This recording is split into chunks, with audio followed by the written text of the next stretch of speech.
ना हमारी जंग है ना कोई हमारा, बस जानबूझ के न जैसे वो कुत्ते एक दूसरे को घुराते हैं, उधर की पब्लिक भी उसी तरह तड़प रही है और हमारी भी। यही कहूँगी कि पाकिस्तान ही मजबूत है, लेकिन बहुत सारे मामलात में हम उनसे पीछे हैं और वो बहुत सारे मामलात में वो हमारे से पीछे हैं। अस्सलाम वालेकुम। वालेकुम अस्सलाम। क्या हाल है मैम आपका? अल्लाह का शुक्र, आप सुनाएं। मैं बिल्कुल ठीक ठाक मैम। मैम मुझे ये बताएं कि आपके ख्याल में कौन सी कंट्री ज़्यादा स्ट्रॉन्ग है, ज़्यादा मजबूत है, भारत या पाकिस्तान? ऑफ कोर्स मैं जो कि पाकिस्तानी हूँ तो मैं यही कहूँगी कि पाकिस्तान ही मजबूत है, लेकिन बहुत सारे मामलात में हम उनसे पीछे हैं और वो बहुत सारे मामलात में वो हमारे से पीछे हैं। तो बहरहाल जब भी वॉर्स भी हुई हैं हमने बड़ा अच्छा पार्टिसिपेट भी किया और रिज़ल्ट्स भी बड़े अच्छे दिए हैं, लेकिन इन सब चीज़ों से डिस्ट्रक्शन ज़्यादा होती है। और मेरा ख्याल है कि अब हमें इस स्टेज पे हम पहुंच चुके हैं कि हमें अपने मुल्क की तरक्की के लिए ज़्यादा काम करना चाहिए और ऑनेस्टी हर महकमे में होनी चाहिए। जब ऑनेस्टी हर महकमे में होगी तो आई एम श्योर कि हम we can be one of the best countries in the world. जैसे कि आप देख सकते हैं कि जो इंडिया है उसने पिछले वो हमारे साथ ही आज़ाद हुआ था और 75 ईयर्स उसको भी कंप्लीट हो गए हैं। उसने अपनी आईटी की फील्ड में आईफोन वहाँ पे प्रोड्यूस हो रहा है, प्रोडक्शन हो रही है उसकी, वो ग्रीन फ्यूल इस्तेमाल कर रहे हैं, उनकी जो इकोनॉमिकल पोजीशन है वो फोर्थ पर रैंक कर गई है। तो हमारा मुल्क मतलब कि देखिए वो ऑलरेडी इतना स्ट्रॉन्ग है और अमेरिका भी उससे मदद मांग रहा है कि आप हमारी हेल्प करें इकोनॉमिकल क्राइसिस में। तो पाकिस्तान में ऐसी कौन सी प्रॉब्लम्स हैं जो उसको इस लेवल तक आने नहीं दे रही हैं? डिसऑनेस्टी गवर्नमेंट में हर जगह हर महकमे में इतनी जड़ें स्ट्रॉन्ग हैं डिसऑनेस्टी की, चाहे वो कोई भी महकमा है। तो इसलिए मैं समझती हूँ कि डिसऑनेस्टी की वजह से हम तरक्की नहीं कर पाते। तो आप मतलब कि देखिए उनके जो प्राइम मिनिस्टर हैं नरेंद्र मोदी, वो अपनी गवर्नमेंट को किस तरह से लेके चलते हैं, वो अपनी यूथ के लिए इतना कुछ सोचते हैं। वहाँ के जो यूट्यूबर्स हैं या वैसे आप देख लें ओवर इंटरनेशनल लेवल पर भी उनके जो सीईओज़ हैं वो ट्विटर का एक इंडियन है। इनफैक्ट अब तो जो यूनाइटेड किंगडम है उनके जो प्राइम मिनिस्टर हैं वो भी एक कह लें कि इंडियन ही है, ऋषि सुनक जी। तो हमारे प्राइम मिनिस्टर मतलब कि हमारे लोगों में ऐसी क्या कैपेबिलिटी की कमी है कि वो उनकी इन पोजिशन पर सेलेक्ट नहीं हो सकती है? टैलेंटेड बहुत ज़्यादा है यहाँ पर भी लोग। असल में हम नए लोगों को आने नहीं देते हैं, वही पुराने घिसे पिटे चेहरे हैं जिनको बार बार, और ये हम ही लोग हैं जिनको हम वोट करते हैं। एक दफ़ा नून लीग आती है तो नेक्स्ट टाइम हम कहते हैं कि नहीं जी अब नून लीग ने काम नहीं किया तो अब नेक्स्ट पार्टी। तो मैं ये समझती हूँ कि हम नए लोगों को मौका देते हैं। इमरान खान इसी विजन के साथ उसने हमें यही कहा था कि मैं नए लोग लेकर आऊँगा, नए चेहरे।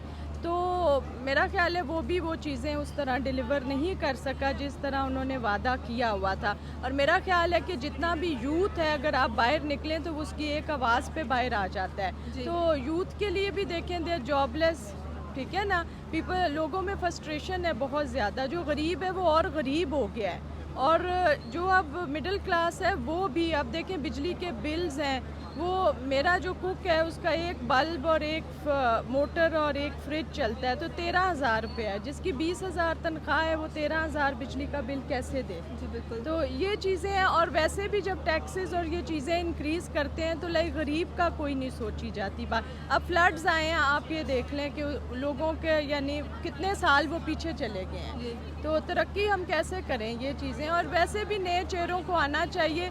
इंग्लैंड में, आप अमेरिका में कहीं भी लोग देखें वहाँ ख़ानदानी ये नहीं है कि विरासत दर विरासत वही पॉलिटिशियंस हैं। तो इधर भी ये चेंज होना चाहिए। तो कोई मैसेज आप देना चाहें हमारी आवाम को और हमारी गवर्नमेंट को कि देखें कि हमारा जो हमसाया मुल्क है वो कितनी तरक्की कर चुका है और हमें भी उस लेवल तक जाना है? बिल्कुल, अगर हम ऑनेस्टी से काम करें और हर जगह ऑनेस्टी हो और रूल सेट हो। देखें हम कहीं भी बाहर चले जाएं हमें ये पता है कि हमने यहाँ से गलत कट नहीं लेना, रोड पे ही अगर हम होंगे। तो यही चीज़ें अगर हम अपने इधर इम्प्लीमेंट करें तो मेरा ख्याल है हम भी किसी से पीछे नहीं रह सकते। जितना टैलेंट हमारे पास है शायद ही कहीं और होगा। ऑल ओवर द वर्ल्ड आप देखें डॉक्टर्स हैं, इंजीनियर्स हैं, यहीं से बच्चे जा रहे हैं और दूसरे मुल्कों में काम कर रहे हैं। तो अगर उनको ये अपॉर्चुनिटीज़ यहाँ मिले तो वो क्यों नहीं, हम कैसे पीछे रह सकते हैं? Thank you so much ma'am आपके ओपिनियन का। अस्सलाम वालेकुम। जी वालेकुम सलाम। क्या हाल है सर आपका? जी शुक्र अल्हम्दुलिल्लाह ठीक ठाक। सर मुझे ये बताएं कि आपके मुताबिक कौन सी कंट्री ऐसी है जो ज़्यादा स्ट्रॉन्ग है, मजबूत है, पाकिस्तान या इंडिया? फ़िलहाल तो इंडिया ही स्ट्रॉन्ग है हर तरफ से, क्योंकि हमारे तो ना हमें जमहूरियत रास है ना हमें ये डिक्टेटरशिप रास है। और हर बंदा जो है ना, अब रिसेंटली ये इमरान खान को देख लें कि इसको किसी से यानी कोई सरोकार नहीं है, ठीक है। और इस मुल्क का अलमिया ये है कि जो नशई चोर यार जो यानी गलत बंदा है ना वो इस मुल्क में हुक्मरानी कर रहा है। और फिर कहते हैं जी अमेरिका का कसूर है, उसका कसूर है, उसका। और ये लोग इनको नवाबियाँ मिली हुई हैं अंग्रेज़ दौर से कि भाई इस मुल्क को आपने नुकसान पहुँचाना है तो आपको नवाबी मिल जाएगी, आपको जर्नलियाँ मिल जाएंगी, आपको ये मिल जाएगा, आपको मरात मिल जाएंगी। तो मुल्क ने खाक तरक्की करनी है। लूली लंगड़ी जमहूरियत है तो उसको एक चीफ जस्टिस उठता है, वो जनाब वो नुक्ता निकालता है, नुक्ते में वो ठीक है जी सर। और मैं तो कहूँगा ये जो मुल्क में सैलाब, ये जितने भी जवाल आ रहे हैं ना, ये इनकी, वो कहते हैं ना कि अगर जिस मुल्क में अदल इंसाफ नहीं होगा, तबाही और बर्बादी उसका मुकद्दर बन जाएगी। मैं चीफ जस्टिस से कहूँगा कि आप लोगों को तो कुरान शरअ सुन्नत का पाबंद होना चाहिए और आप पता नहीं किसकी इमाम पे यानी जिसकी मर्जी हुकूमत तोड़ देते हैं। नवाज शरीफ का ये कसूर था ना कि वो सी पैक बना रहा था, हाँ जी। उसने एटमी धमाके किए हैं, ठीक है, और उस बेस पे उसको निकाला है। और दूसरा जो लाडले मियाँ है वो जनाब उससे अदलिया पूछ रही है कि भाई आप जो है ना वो अपने गौर करो, ये करो। ये दोहरा मेयार नहीं होना चाहिए। जब तक ये दोहरा मेयार है हमने खाक तरक्की करनी है। और जो यानी तरक्की करना चाहता है, ये जितनी इंडस्ट्री है ये हमारे मुल्क में लगनी थी बेनज़ीर दौर में, हाँ जी। लेकिन वो सारी जो है वो मलेशिया में लग गई, जी बिल्कुल। ठीक है। और ऐसे कई इफ़ेक्ट हैं, ठीक है। ना हमारी जंग है, ना कोई हमारा, बस जानबूझ के न जैसे वो कुत्ते एक दूसरे को घुराते हैं, उधर की पब्लिक भी उसी तरह तड़प रही है और हमारी भी, ठीक है। अपने लेकिन मुफाद सर के लिए अगर वहाँ की पब्लिक देखी जाए तो वो बहुत ज़्यादा सुकून में है, क्योंकि उनके जो प्राइम मिनिस्टर हैं नरेंद्र मोदी, उन्होंने इतना फैसिलिटेट किया हुआ है अपनी आवाम को। वहाँ पे देख लें तो पेट्रोल की जगह पे वो ग्रीन फ्यूल इस्तेमाल करने की 5G की जगह पे 6G लॉन्च करने जा रहे हैं। उन्होंने वहाँ पे क्या कहते हैं कि वंदे भारत उनकी एक एक्सप्रेस ट्रेन है जिसको उन्होंने लॉन्च कर दिया, उसकी स्पीड बहुत ज़बरदस्त है। तो फिर पाकिस्तान में देखिए हमारा रेलवे सिस्टम भी उतना अच्छा नहीं है जितना इंडिया में अच्छा है। और जो इंडिया है वहाँ पर जो फॉरनर्स हैं, इंटरनेशनल कंपनीज हैं, वो इन्वेस्ट करती हैं, तो पाकिस्तान में इन्वेस्टर्स क्यों नहीं आते? जहाँ पे मेरी बात सुने कि जो करप्ट तरीन लोग हैं, ठीक है, वो जब रेलवे के मिनिस्टर बन जाएंगे, ये शेख रशीद है, ठीक है, तो वो फिर मुल्क ने खाक तरक्की करनी है। अब देखें ना कि चाइना में कोई भी करप्शन करता है तो वो जो उसको गोली मारते हैं ना तो उसके पैसे भी वो ले लेते हैं, सही है। उसके वारसों से वो पैसे लेते हैं कि भाई आपके बंदे ने ये करप्शन की है। तो अब मैं बता रहा हूँ ना कि जब हमारे जजेस और ये यानी गरीब के लिए और कानून है, मैंने गरीबों के घरों को कुर्की होते देखा है, उनकी नीलामियाँ होते देखा है, और बड़े जो हैं उनके लिए लॉ अलग है, उनके लिए कानून अलग है। तो जब ये चीज़ें अदल इंसाफ के तकाजे पूरे नहीं होंगे तो हमने खाक तरक्की करनी है, हमने इसी तरह पिसना है, इसी तरह ही। और नाम लगा देते हैं अमेरिका का, ठीक है, और इनके अपने बच्चे जो हैं इंग्लैंड अमेरिका में पढ़ रहे हैं, उधर ही इंजॉय कर रहे हैं और पता ही नहीं है कि इनके बच्चों का मज़हब क्या है, ठीक है। ये बड़े बड़े जो हैं इनके अपने बच्चे जो हैं उनको कोई ना इस्लाम का पता है, उनकी बेटियों ने गोरों से शादियां की हुई हैं, ठीक है। और हमारे पासपोर्ट की इतनी यानी डी ग्रेड हो गया है, ठीक है, जी सर। और वैसे हम एटमी पावर हैं, ठीक है। Okay, thank you so much sir आपके ओपिनियन का। अस्सलाम वालेकुम। वालेकुम सलाम। आपका नाम? अरसलान। अरसलान, मुझे ये बताएं कि आपके ख्याल में कौन सी कंट्री ज़्यादा स्ट्रॉन्ग है right now in the Asia, Pakistan या भारत? देखा जाए तो अगर आप इंडिया और पाकिस्तान को कंपैरिजन दोनों का बनता नहीं है।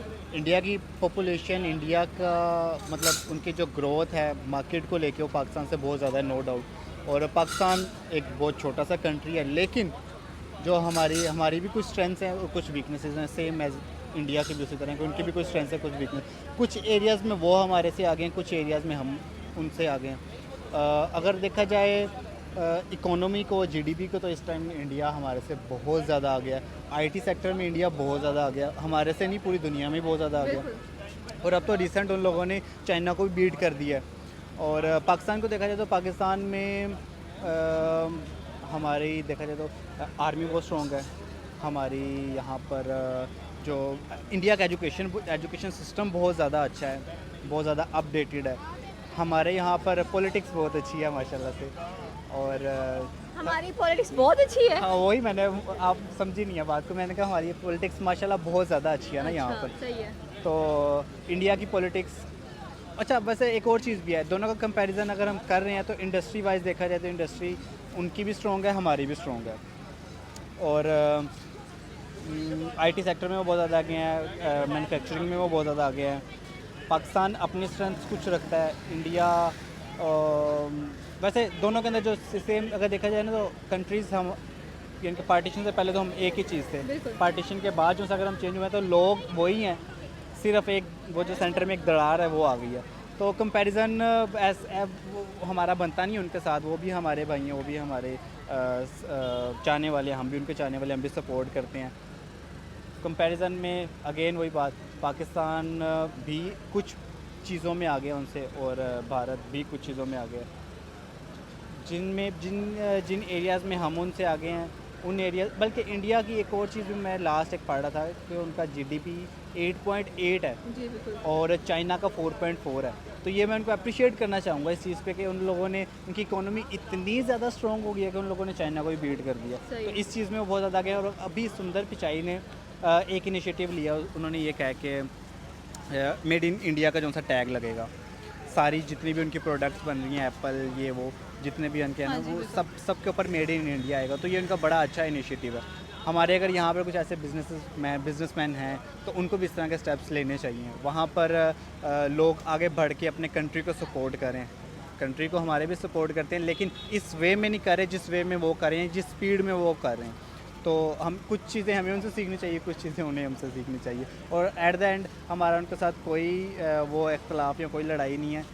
हम आप लोगों से बहुत ज़्यादा प्यार करते हैं और हमारे दिल में आप लोगों को ये कोई ऐसी वैसी बात नहीं है जैसा कि वो लोग सोचते हैं, जैसा कि न्यूज़ या पॉलिटिक्स में दिखाया जाता है। Okay, thank you so much sir आपके ओपिनियन। अस्सलाम वालेकुम। वालेकुम अस्सलाम। आपका नाम? आतिफ। आतिफ, मुझे ये बताएं कि आपके ख्याल में कौन सी कंट्री ज़्यादा स्ट्रॉन्ग है, मजबूत है, इकोनॉमिकली, पॉलिटिकली, सोशली अगर देखा जाए, पाकिस्तान या भारत? उस हिसाब से देखा जाए तो भारत ही है। कैसे?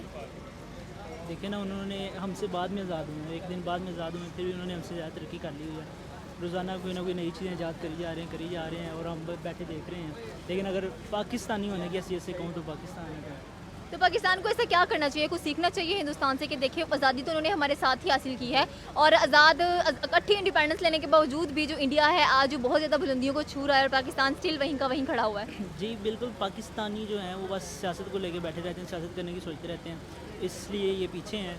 तो इनको चाहिए कि उनको देख के कुछ सीखें, मोटिवेट हों और ख़ुद भी कुछ करें। उनकी बस सही हो गया। तो अब क्या मैसेज देना चाहेंगे अवाम को और गवर्नमेंट को कि सीखें हमारी जो नेबर कंट्रीज़ हैं उनसे कि वो किस कदर अपनी मुल्क की इकॉनमी को स्ट्रॉन्ग करने की कोशिश कर रहे हैं? जी बिल्कुल ऐसे ही है। देखिए, अब चाइना हमसे काफ़ी देर बाद में आज़ाद हुआ और अब देखिए उसने पूरी दुनिया में अपना नाम बना लिया है। तो यही कहना चाहूँगा कि उनको देख के मोटिवेट हों, कुछ सीखें और ट्राई करें कुछ नया और कुछ करें। Thank you so much sir आपके ओपिनियन। आपका नाम? अब्दुल रहमान, मुझे ये बताएं कि इस वक्त एशिया में आपके ख्याल में कौन सी कंट्री ज़्यादा स्ट्रॉन्ग है, इंडिया या पाकिस्तान? पाकिस्तान जो अगर कह सकते हैं हमारी आर्मी स्ट्रॉन्ग है इसलिए पाकिस्तान, अदरवाइज इंडिया तो स्ट्रॉन्ग है। अच्छा, पाकिस्तान में सिर्फ आर्मी के लिहाज से मतलब कि स्ट्रॉन्ग है, बाकी अगर देखा जाए तो आर्मी की वजह से पाकिस्तान जो है वो स्ट्रॉन्ग है और मईशत के हवाले से पाकिस्तान जो है वो स्ट्रॉन्ग नहीं है। हम बहुत गरीब मुल्क है। तो इंडिया जो है उसके लीडर बहुत अच्छे हैं यार, इंडिया हर लिहाज से अच्छा है, लेकिन हमारी आर्मी स्ट्रॉन्ग है, इस वजह से पाकिस्तान जो है वो। लेकिन अगर देखा जाए तो इंडिया ने इस वक्त बहुत तरक्की की है। अच्छा, ये वो 4th नंबर पर भी फॉल कर रहे हैं बिल्कुल तरक्की की इंटरनेशनल। है, तरक्की इसलिए की है ना कि उनके देखें उनके जो अहदेदारान हैं, लीडरान हैं, वो बहुत अच्छे हैं और वहाँ के लोग बहुत अच्छे हैं। मतलब हमारी तरह नहीं है, हम लोग बातें करते हैं, काम नहीं करते, पढ़ते नहीं हैं, जलीलो ख्वार हो जाते हैं, लेकिन काम कोई नहीं करते, बातें करते हैं, जितनी मर्जी बातें करवा लें बातें करेंगे। तो मतलब कि बातों के अलावा अभी तक पाकिस्तान ने कुछ भी नहीं किया।